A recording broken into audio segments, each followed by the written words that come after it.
Hey everyone, welcome back to our channel. Today I will show you a quick and easy way to download and install Terraria on your PC or laptop. To get started, head over to Google and type in Terraria. The official Terraria link should pop up as one of the top results. Just click on it. Once you are on the official Terraria page, look for the shiny green buy button.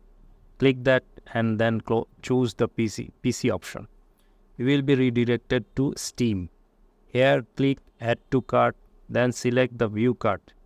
If you are not signed in, log into your Steam account. From here, complete the purchase process. Once you are done, Terraria will appear in your Steam library.